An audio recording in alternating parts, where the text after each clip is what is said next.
la palabra de Dios al día y al mundo, y vive la experiencia de Dios en tu vida. Salir a gritar y anunciar. Presenta el Evangelio de hoy, lunes 11 de septiembre de 2023.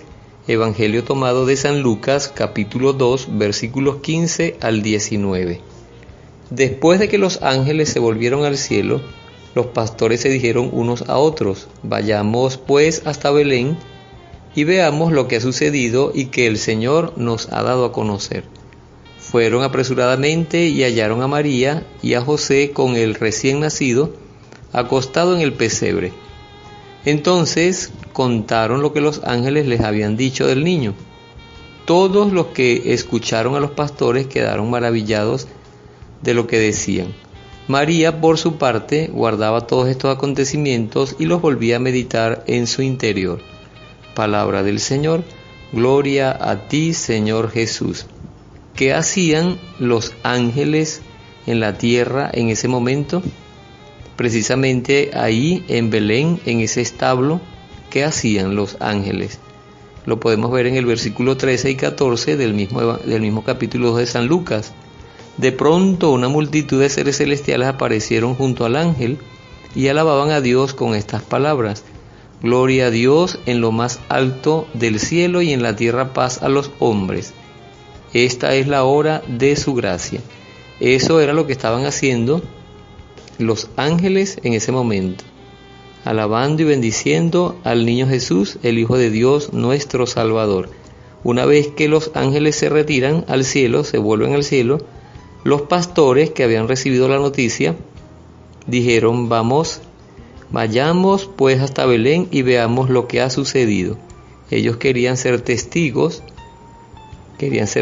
presenciales del nacimiento del Hijo de Dios. Cuando llegaron, dice el versículo 16, que fueron apresuradamente y hallaron a María y a José con el recién nacido acostado en el pesebre. Llama la atención que estos pastores, después de recibir el anuncio del nacimiento de Jesús, dice el Evangelio, se fueron apresuradamente. Esto debemos aprenderlo nosotros en la fe, los cristianos, que debemos apresurarnos. De esto se habló en la Jornada Mundial de la Juventud. El Papa Francisco apuntó en el relato de la visitación de la Virgen María a su prima y Santa Isabel en las montañas de Judea. El Papa dice que la Virgen salió apurada a visitar a su prima, que estaba ya en el 6º mes de embarazo de Juan, el que después sería llamado Juan el Bautista. Apresurados. Tenemos que ser diligentes, apresurados en la fe, porque de la fe depende que nosotros realmente vivamos en la presencia de Dios. De la fe depende la salvación, porque si no creemos en las promesas de Cristo, no creemos en las promesas del Salvador, apresuradamente, confiadamente, convencidamente, entonces va a ser muy difícil que el hombre pues obtenga la salvación, por más que Cristo nos la haya dado ya muriendo en la cruz. Entonces fueron apresuradamente y hallaron a María y a José con el recién nacido acostado en el pesebre. El sitio más pobre. Nadie pensaría que el Hijo de Dios, Jesucristo el Señor, pues iba a nacer en este mundo, del vientre virginal de María Santísima, iba a nacer en esas condiciones, humilde. Allí había mucho sucio. La Virgen tuvo que hacer con pocos trapos, tuvo que hacer pues de tripas corazones, como decimos nosotros, para acondicionarle aquel pesebre, el cajón donde comían los animales, acondicionarlo para colocar a su hijo allí. Esa sería la cuna del niño Jesús. Por eso, a nivel mundial, cuando se representa el nacimiento de Jesús, se le representa así: un cajón de madera cubierto de pajas y con los pañalitos que la Virgen le colocó para que pudiera reposar el cuerpo de Jesús allí, pudiera colocar el cuerpo del niño Jesús. Entonces eso indica ya la presencia de Dios, así la presencia de Jesús indica la humildad de ese rey, del Hijo de Dios, la humildad de ese hombre, la sencillez. Por eso después el adulto en sus predicaciones nos dice: aprendan de mí que soy manso y humilde de corazón. Tenemos que revisarnos cómo estamos viviendo nuestra vida cristiana, si estamos imitando a Cristo en todo, especialmente en la sencillez, en la mansedumbre, o estamos siendo esclavos del materialismo, del consumismo, del tener, del poder. Si estamos haciendo eso, entonces no es correcto, no hemos entendido cuál es el mensaje de Cristo. Por eso tenemos que pedirle al Espíritu Santo que nos ayude para que cada día seamos más cristianos y que seamos cristianos más humildes, más sencillos, más parecidos a Cristo.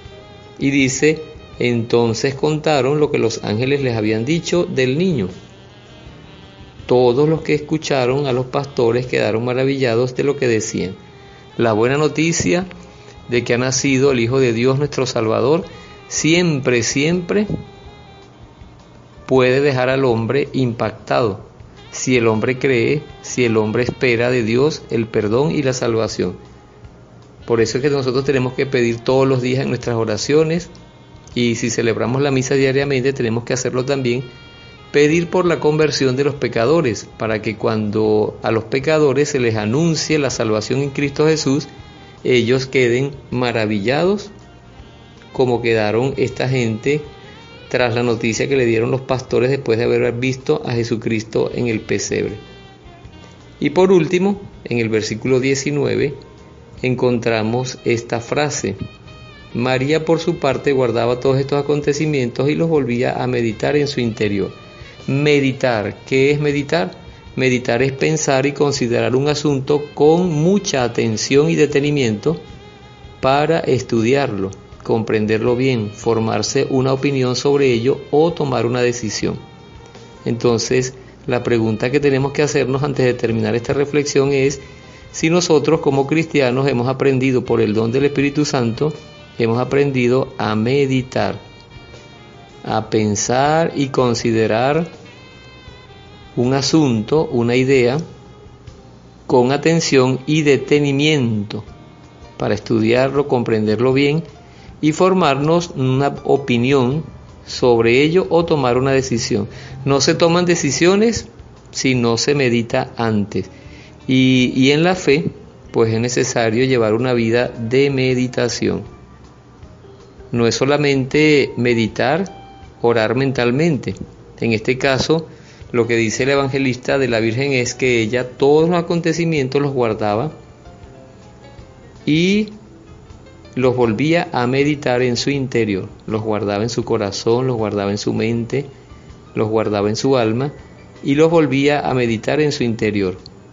Porque la situación de la Virgen María, pues sabemos que no fue fácil. A ella le tocó pues ser la madre del Hijo de Dios, porque ella aceptó voluntariamente ese plan del Padre con ella para con su Hijo y la humanidad. Pero todo lo que vendría a partir de ese momento, después que Jesús nació, ya no sería fácil para la Virgen María, porque Jesús fue perseguido desde pequeño. Jesús fue perseguido. Entonces vamos a pedirle al Espíritu Santo que nos ayude para que nosotros podamos comprender esto también, que le pidamos al Espíritu Santo que nos ayude a aprender a meditar. El cristiano que no medita es un cristiano que anda siempre angustiado, que anda siempre acelerado, un cristiano que anda tomando decisiones sin pensarlo, sin consultarlo, sin ponerlas en las manos del Señor. Un cristiano que no medita es un cristiano que fácilmente se puede cambiar de religión. Un cristiano que no medita sobre todo la palabra de Dios nunca va a tener la sabiduría para responder a sus situaciones diarias como Cristo nos enseña en su palabra. Espíritu Santo, ayúdanos para que podamos aprender como la Virgen María a meditar todos los días, a meditar todo y en todo lugar. Por Jesucristo nuestro Señor. Amén. Dios nos bendiga en el nombre del Padre, y del Hijo, y del Espíritu Santo. Amén. Yo soy Marlon Tovar, de la obra de la Palabra de Dios al Día y al Mundo, y vive la experiencia de Dios en tu vida, de aquí de la diócesis de San Carlos Cojedes, Venezuela. Tu palabra me da vida, confío en ti, Señor. Tu palabra es eterna, en ella esperaré. La palabra de Dios al día y al mundo, y vive la experiencia de Dios en tu vida. Salir a gritar y anunciar. Consagración al Inmaculado Corazón de María. Virgen María, Madre de Dios y Madre nuestra, a tu Inmaculado Corazón me consagro con todo lo que soy y con todo lo que poseo. Acógeme bajo tu maternal protección, defiéndeme en los peligros, ayúdame a superar las tentaciones que quieren llevarme al mal y preserva la pureza de mi cuerpo y de mi alma. Que tu Inmaculado Corazón sea mi refugio y el camino que me conduzca a Dios. Obténme la gracia de rezar y, por amor a Jesús, de sacrificarme por la conversión de los pecadores y en reparación de las ofensas cometidas contra tu Inmaculado Corazón. Por ti y por la unión con el corazón de tu divino Hijo, deseo vivir para la Santísima Trinidad, en la cual creo, a la que adoro, en la cual espero y a la que amo. Amén. Quiero caminar contigo, María.